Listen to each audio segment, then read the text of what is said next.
Arqueomanía. Bienvenidos a Arqueomanía. En Santa María de Guía, una localidad cercana a Las Palmas de Gran Canaria, donde nos encontramos ahora, aparecieron unos enterramientos que inicialmente no se supieron interpretar. La investigación arqueológica concluyó que se trataba de un cementerio de esclavos, el primero conocido hasta la fecha. Vamos también a adentrarnos en el fabuloso mundo ibérico del Levante español, donde aún nos aguardan grandes sorpresas.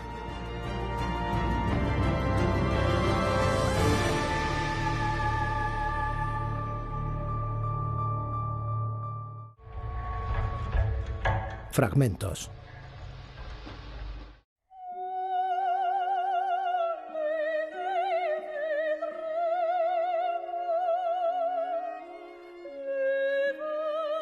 El vuelo majestuoso del buitre leonado corta el cielo sin esfuerzo. Es una sinfonía pretérita de vientos y corrientes que desemboca en una danza atemporal. El buitre mira al hombre y sabe que es peligroso. El hombre mira al buitre y lo envidia por reinar en el cielo, por dominar el barranco y el llano. Nos llevamos viendo las caras miles de años, desde que éramos carroñeros como ellos. Ahora, estos reyes del firmamento necesitan que unos hombres los protejan de otros.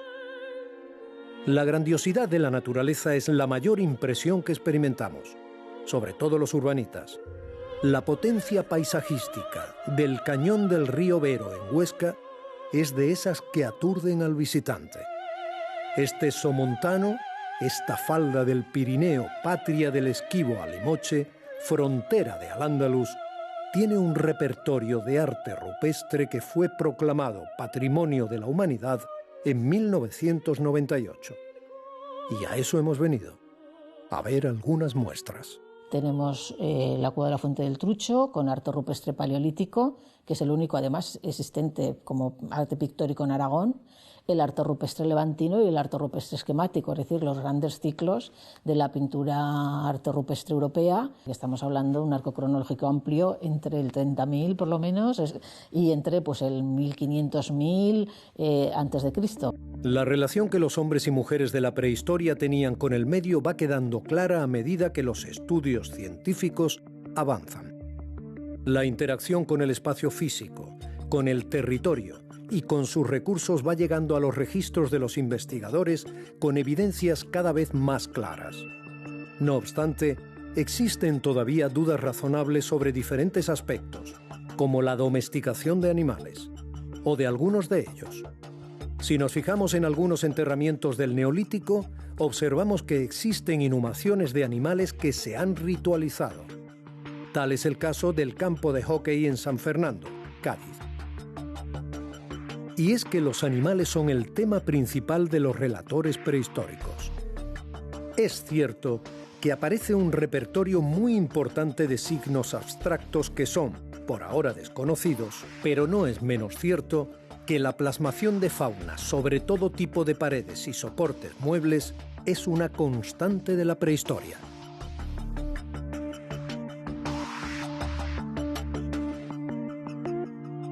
Desde el río Tajo a la Sarga, desde la Pileta a Tito Bustillo, no hay pared pintada que deje de mostrar un bestiario. Habitualmente entendemos que esta fauna es salvaje. Y a medida que la prehistoria fue avanzando al paso de los glaciares que se iban retirando hacia el norte, los estilos y los temas pictóricos fueron cambiando. Cuestión de maestros o de concepto. Se ha escrito mucho sobre la finalidad del arte rupestre.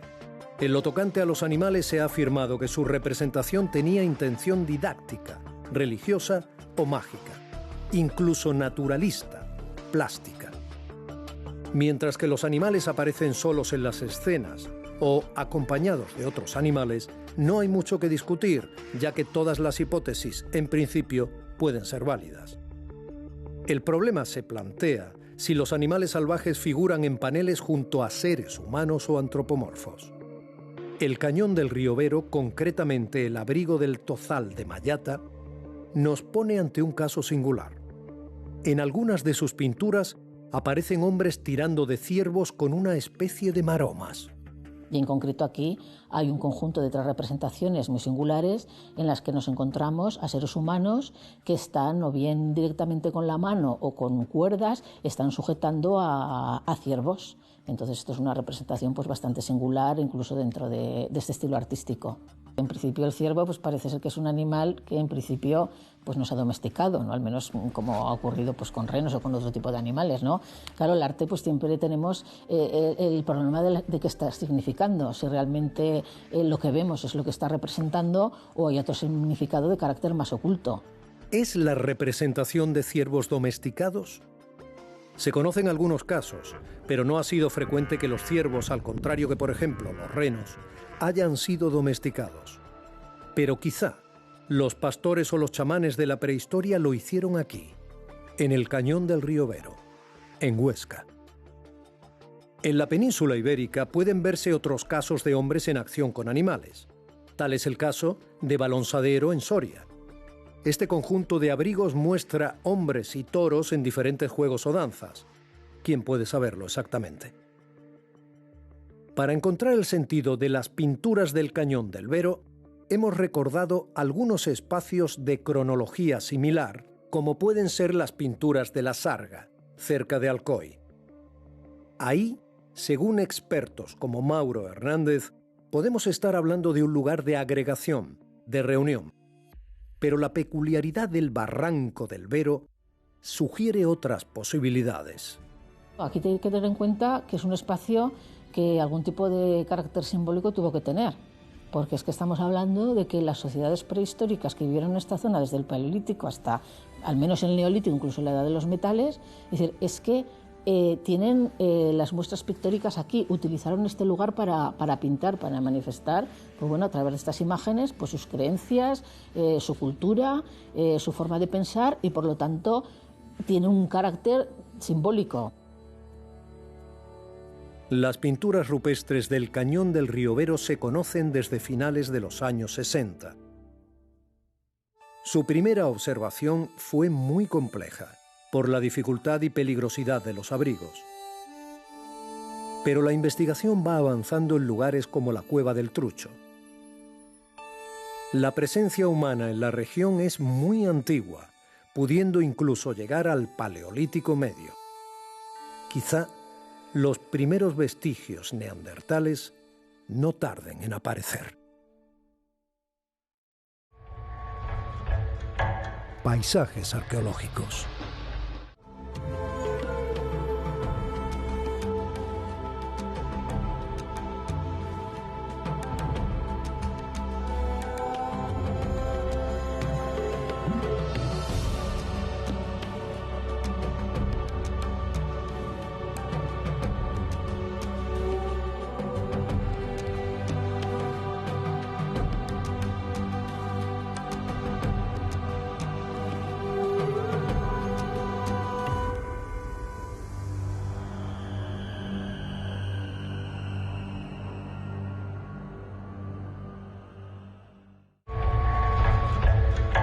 Cuadernos de campo.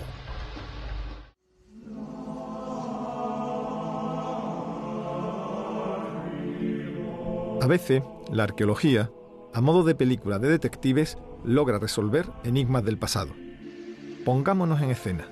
En 2009, al hacer unas obras de abastecimiento de aguas en Santa María de Guía, localidad situada a unos 20 kilómetros de la ciudad de Las Palmas de Gran Canaria, aparecieron unos restos humanos en foso, componiendo una extraña y desconcertante necrópolis. Los restos se dataron a principios del siglo XVI, cuando los enterramientos ya se practicaban según el rito católico. ¿Quiénes eran entonces las personas enterradas? Conozcamos cómo la ciencia permitió descubrir el primer cementerio de esclavos encontrado en España. Aunque en un museo lo conocido son sus salas, existen también los almacenes y los laboratorios totalmente desconocidos, pero tan importantes como las primeras. Hoy vamos a visitar el laboratorio, donde vamos a conocer una interesante historia. El cementerio de Finca Clavijo aparece en el año 2009 como resultado de unos trabajos de canalización de agua, y en un lugar donde no se conocía yacimientos arqueológicos ni noticias de que pudiera haberlos, pues aparece una parte de una necrópolis con al menos 14 individuos, de los cuales 8 todavía estaban pues, bien conservados en posición primaria dentro de fosas excavadas en el suelo, y estos cuerpos estaban colocados de lado, no estaban depositados sobre su espalda, sino que estaban de lado. Y además pues tenían algunos elementos de ajuar o de adorno personal que acompañaban esta sepultura. Supongo que cuando un arqueólogo encuentra esto, te llaman por una excavación de urgencia, tienes que ubicarlo, decir la importancia arqueológica. Lo primero que te pregunta es la antigüedad, ¿no? ¿A qué periodo corresponden estos enterramientos, supongo?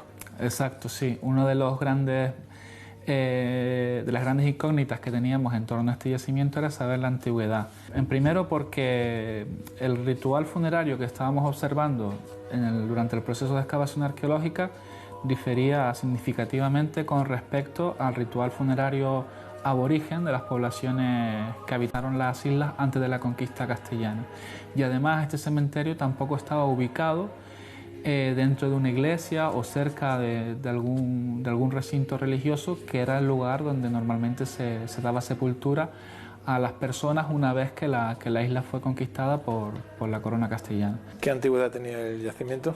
Pues mira, la antigüedad la supimos gracias a dos métodos. En primer lugar, datamos algunos de estos individuos, que nos dio una cronología situada principalmente en el siglo XVI. ¿Lo dataste por carbono 14? Sí, por carbono 14. Una vez fechados los restos, tomó fuerza la hipótesis de que fueran esclavos, pero había que confirmarlo por diversas vías. La primera, las fuentes históricas. En una de estas sepulturas nos encontramos una moneda que una vez restaurada, una vez limpia, pues pudimos determinar pues, que tenía una antigüedad. La moneda procedía de la primera mitad del siglo XVI, así que tanto las dataciones de carbono 14 como la moneda, como otros elementos de ajuar que también estaban dentro de la sepultura, nos situaban en ese siglo. Pero claro, si es el siglo XVI, cualquier científico diría está cristianizada la isla, o en principio los enterramientos deben hacerse en torno de iglesias. Comprobáis que no es así, ¿no? Luego abrís otra serie de hipótesis. Exactamente. Nosotros sabemos que en el siglo XVI no solo llegan a las Islas Canarias personas procedentes de Europa cristianizadas, también llegan poblaciones africanas, tanto del norte de África como del África negra, de la zona subsahariana, para trabajar como mano de obra esclava en los ingenios de azúcar que se implantan desde finales del siglo XV. Desde un primer momento apuntamos la posibilidad de que fuera un cementerio de esclavos. ¿Por qué? Porque los cuerpos estaban colocados de lado y nos recordaban mucho al ritual funerario islámico. Pero sí es verdad que el ritual que estábamos observando en Finca Clavijo tampoco cumplía la ortodoxia musulmana. Además, pues nos encontrábamos pues, algunos elementos de ajuar, como por ejemplo este collar, que es un collar elaborado con cuentas de vidrio, que son muy comunes en cementerios de esclavos subsaharianos del Caribe y de Norteamérica. Entonces pues nos planteamos la posibilidad de que esta población pues, fueran los esclavos que trabajaban en la industria azucarera. Una vez comprobado el entorno histórico, quedaba contrastar la tesis mediante el adecuado uso de técnicas diversas, como la del carbono 14, la lectura del ADN, el análisis de los isótopos estables de oxígeno y la huella de los esfuerzos en los huesos. Los resultados, la verdad, que confirmaban nuestra hipótesis. Los resultados de ADN pues, nos dicen que la mitad de los individuos de Finca Clavijo tienen un origen norteafricano y la otra mitad tienen un origen subsahariano, es decir, del África negra. Además, solo un individuo tenía el haplogrupo U6B1, que es un haplogrupo que pertenece a la población aborigen canaria, que solo está documentado aquí. Claro, te figuró un esclavo, sobre todo varón, también mujeres, pero trabajando en las plantaciones soportando grandes pesos, un gran esfuerzo físico, tenía que dejar huella en el cuerpo. ¿Cuáles son las huellas más habituales? Pues mira, aquí por ejemplo, en este individuo pues podemos ver nódulos de Smore, que son digamos que es el estado incipiente a una hernia discal y que son resultado de grandes fuerzas que se aplican a la columna vertebral. Suelen aparecer cuando se cargan mucho peso. Aquí, por ejemplo, este individuo tiene una. Aquí vemos pues unas artrosis muy importantes también. Este es un individuo joven de 20-30 años, es decir, que estas artrosis están desarrolladas no suelen darse hasta que una persona no, a partir de 45 o 50 años de edad. Sin embargo, este individuo joven se da porque ha soportado mucho peso, ¿no? Sobre la columna. Sobre todo ha soportado mucho peso, ha levantado mucho peso, es decir, que son marcas muy claras. Aquí tenemos otro nódulo también muy importante, con artrosis asociada, también con otro nódulo en la otra cara del cuerpo vertebral. Es decir, que esa hipótesis que teníamos nosotros de que si eran esclavos tenían que tener pues evidencias de haber desarrollado una actividad física muy importante, pues las vemos claramente en la población de Finca Clavijo. Una vez confirmada la tesis de que se trataban de esclavos, solo quedaba el tratar de comprender el porqué de este enterramiento singular. Tenemos elementos que nos recuerdan un poco a la práctica funeraria islámica, pero también tenemos elementos claramente cristianos, como puede ser, por ejemplo, una medalla franciscana con la advocación de San Francisco de Asís en una cara y con la Inmaculada Concepción en otra. Hay que destacar que en el siglo XVI, muy cerca donde está el cementerio de Finca Clavijo, teníamos un convento franciscano.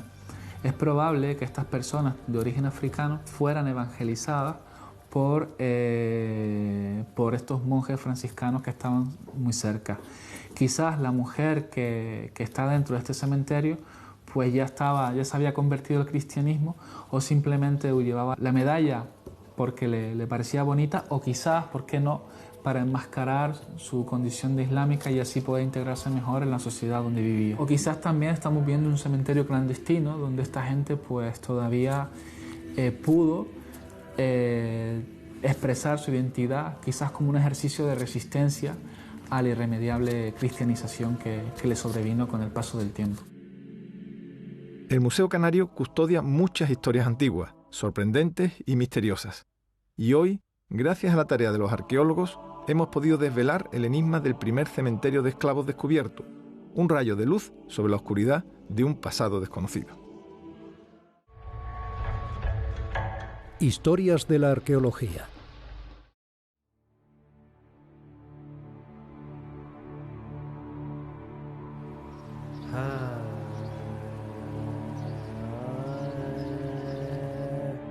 Marco Cornelio Nigrino fue, con casi toda probabilidad, el constructor de estas magníficas termas que hoy en día podemos admirar en el centro mismo de Liria, en Valencia.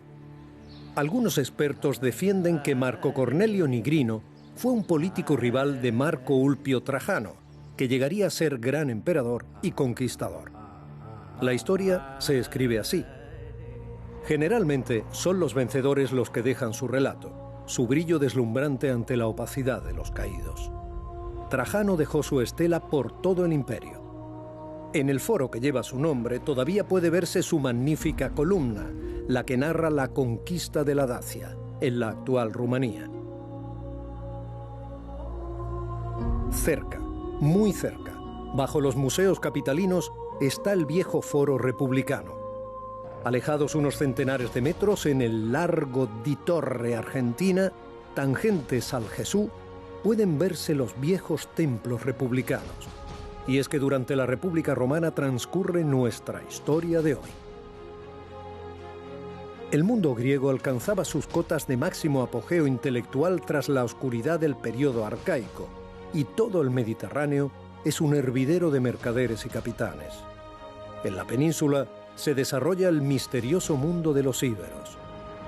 Roma, Liria y los genuinos príncipes del este peninsular tienen mucho que ver. En Liria estuvo la antigua Edeta, que hoy nos ocupa. El conglomerado de los llamados pueblos íberos es variopinto y matizable prácticamente en cada enclave. Turdetanos, oretanos, bastetanos, contestanos, edetanos, layetanos o indiquetas. Todo el sur y el este peninsulares. Una civilización que estuvo oculta hasta hace muy poco.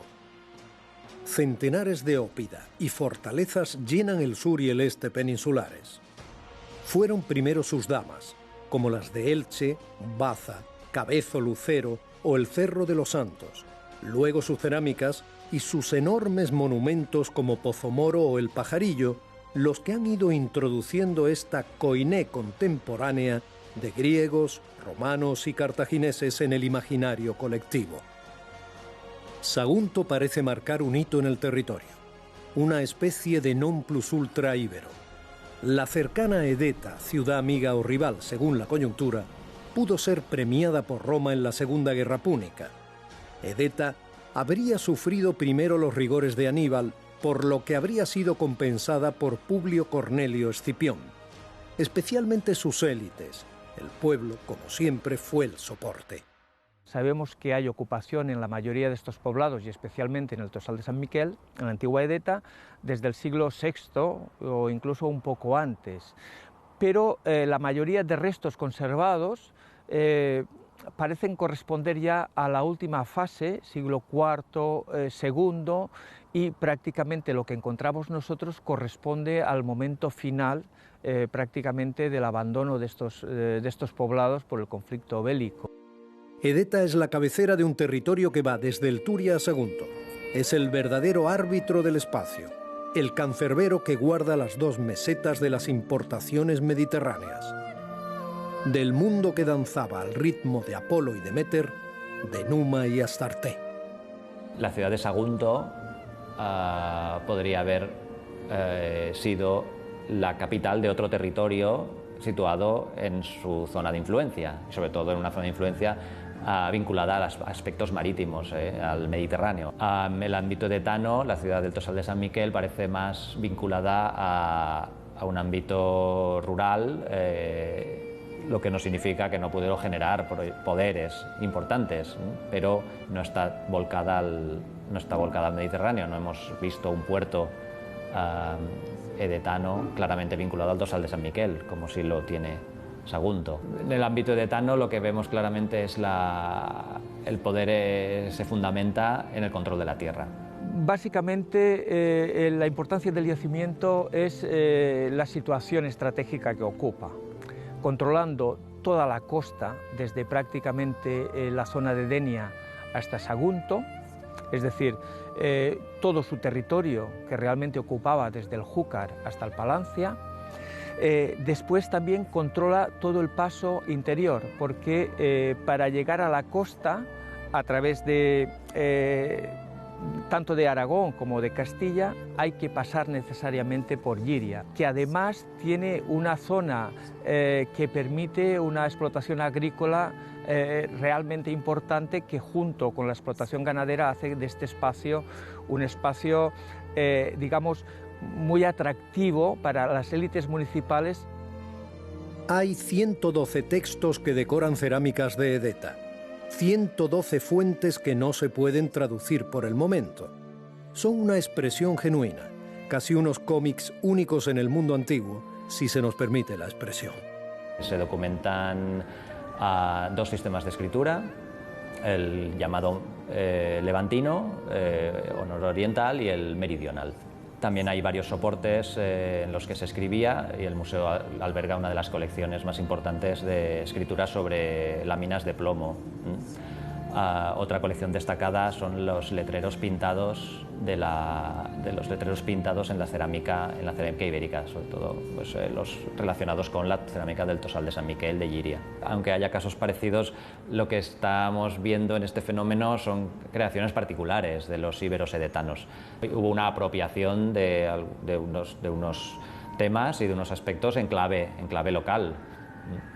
Algunos de los motivos que vemos en estas cerámicas edetanas aludirían a historias personales o a historias locales, sin duda, o a mitos o a creencias.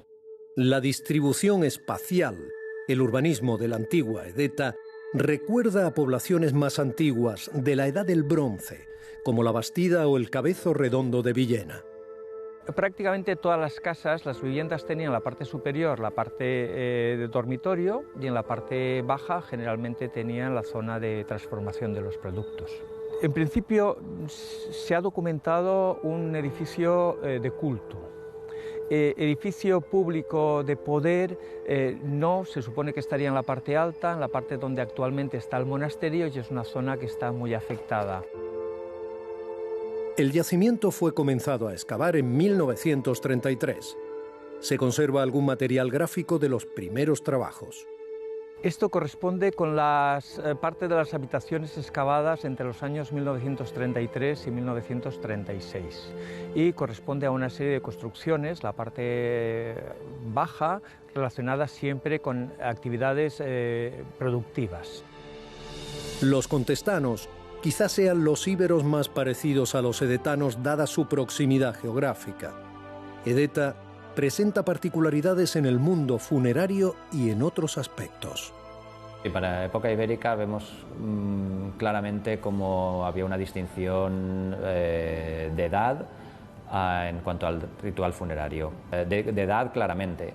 Lo que no sabemos es si esto se aplicaba también a algunos aspectos, a otros aspectos sociales como el estatus.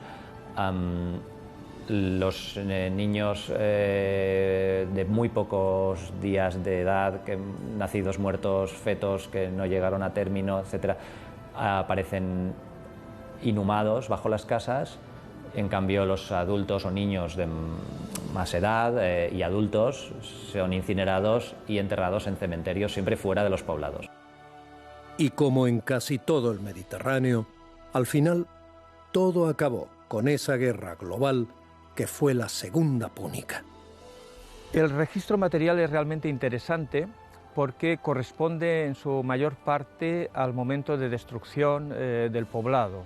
Y esto está relacionado con la Segunda Guerra Púnica, con los conflictos entre romanos y cartagineses en los que los poblados íberos de este territorio se vieron implicados. Además, es la capital del amplio territorio de la Edetania, es la antigua Edeta, hace que tenga una importancia significativa porque es, digamos, el poblado donde reside la aristocracia, donde reside el poder y que controla todo este territorio.